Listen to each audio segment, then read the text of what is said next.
Alam mo, anak, kahit kailan di ako magagalit sa'yo.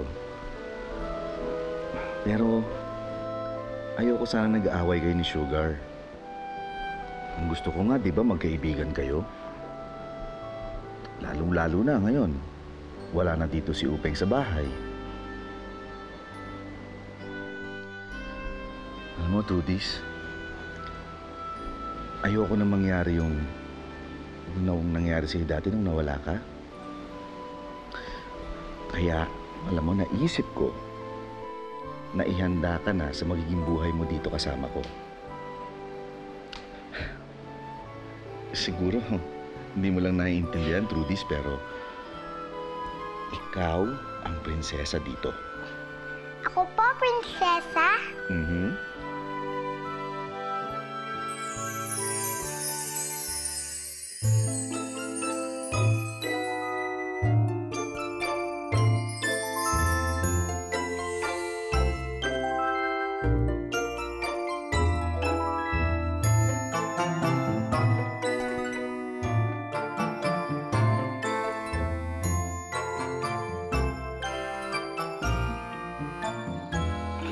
Bilang prinsesa, marami pa rin na magtatangka sa buhay mo. Ngunit habang ako ay nandito, hindi ko papayagang mangyari yun. Papa Nick, ayoko po mag-gown.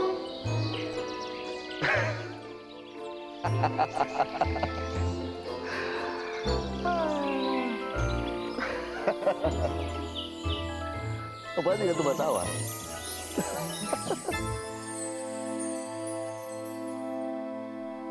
Papa Nick, ayoko po mag-gown. Bakit?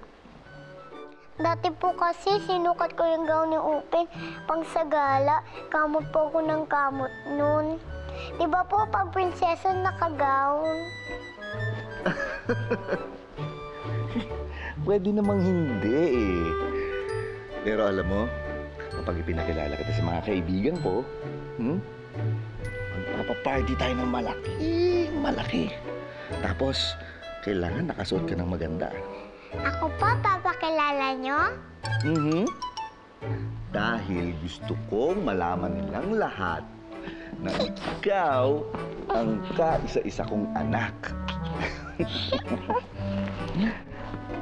Alam mo ba, inaayos ko na ang pangalan mo para maging ganap na Ferrer ka na. Magiging Gertrudis Ferrer na po ako? Bagay, di ba? Ang ganda pong pakinggan.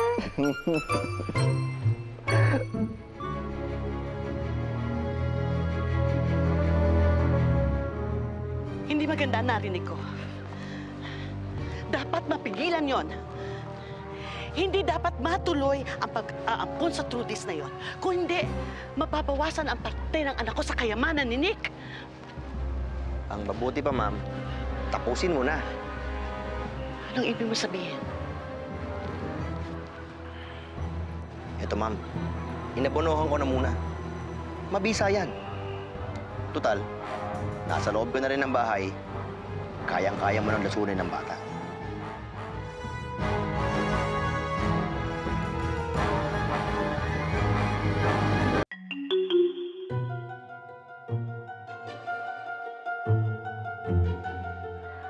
Mabisa yan, ma'am, sabi ng pinagbilhan ko.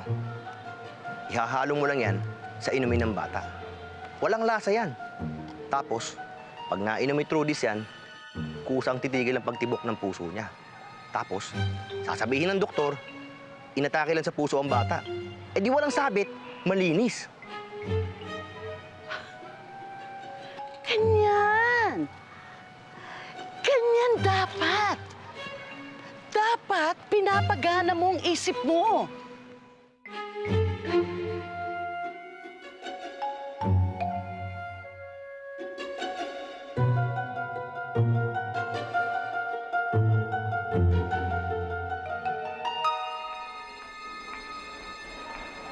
So, Migs, halika na.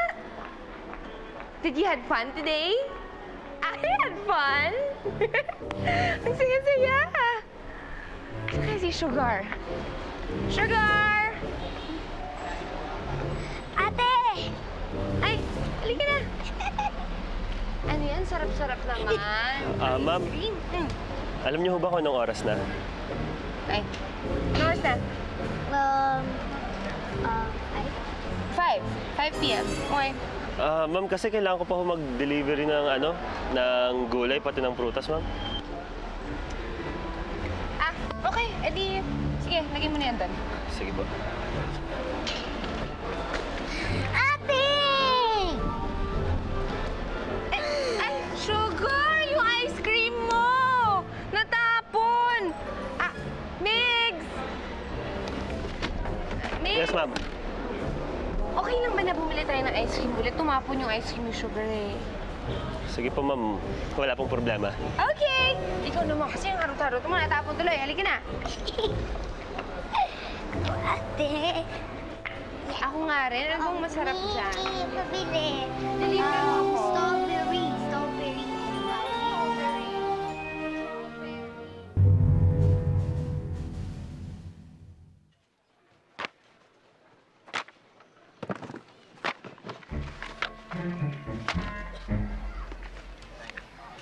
Galing ka ba, Chin?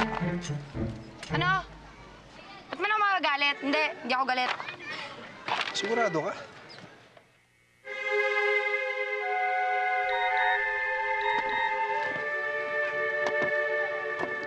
Insan, di mi aabot. Pakisabi kay Ched, miss ko na siya. Miss na din siya ni Tita Shed. Talaga? Upeng! Hindi totoo yun. Ched, pasensya ka na kay Insan, ha? Nautusan kasi siya ni Sir Nick na samahan si Ma'am Honey. Oh, tapos, ang gusto mo gawin ko? Wala naman akong pakialam, no? Di mo naman kailangan i-explain. Wala akong paki.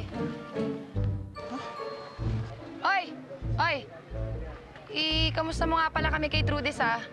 Sabihin mo, dadalaw kami bukas. Nako, simula ng pag-aaral ni Trudis. Mukhang hindi magpapapasok ng bisita si Sir Nick.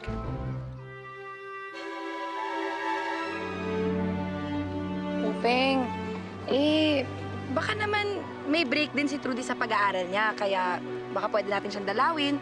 Huwag ka mag-alala. Susubukan pa rin natin, ha? Tingin nga dito. Smile. Trudis, anak? Bakit po? Simula na pag-aaral mo ngayon. Yay! Mag-aaral na ako!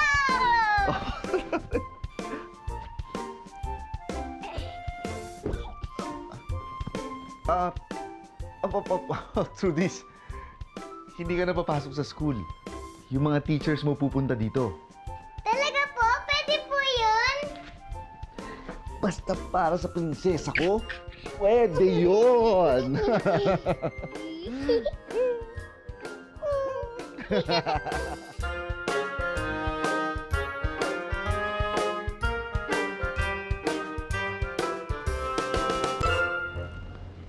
Good morning po!